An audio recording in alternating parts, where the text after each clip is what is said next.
নমস্কার বন্ধুরা, নিবেদিতাস কিচেনে আপনাদের সকলকে অনেক স্বাগত জানাই।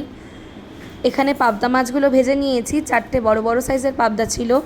আর কড়াইয়ে তেলের মধ্যে একটা পেঁয়াজ কুচি দিয়েছি, আর এখানে ডুমো ডুমো করে আলু কেটে আলু ভেজে নিচ্ছি।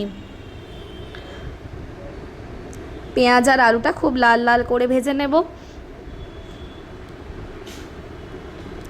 এবার এর মধ্যে দিয়ে নেব 1 চামচ আদা বাটা, 1 চামচ রসুন বাটা, আর দেবো এখানে 3 থেকে 4 চামচ পেঁয়াজ বাটা।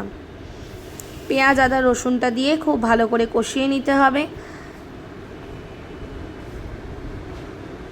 এখন এর মধ্যে যে রেগুলার মশলাগুলো থাকে সেগুলো দিয়ে নেব। তার মধ্যে দেবো 1 চামচ পরিমাণে নুন, 1 চামচ হলুদ, 1 চামচ লঙ্কার গুঁড়ো, আর দেবো কিছুটা টমেটো কেচাপ। আজকে আমি টমেটোর বদলে টমেটো কেচাপ ইউজ করছি। এতে কিন্তু মাছের কালারটা বেশ লাল লাল আসে। সমস্ত মশলাগুলো দিয়ে খুব ভালো করে কষিয়ে নিতে হবে যতক্ষণ না পর্যন্ত তেলটা বেরিয়ে আসছে।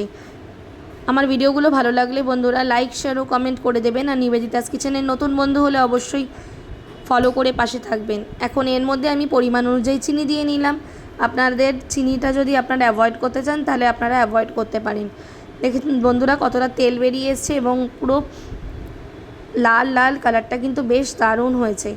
যতক্ষণ না পর্যন্ত মশলা পুরো ভালো করে কষানো হচ্ছে, খুব ভালো করে মশলাটা কষিয়ে নেব।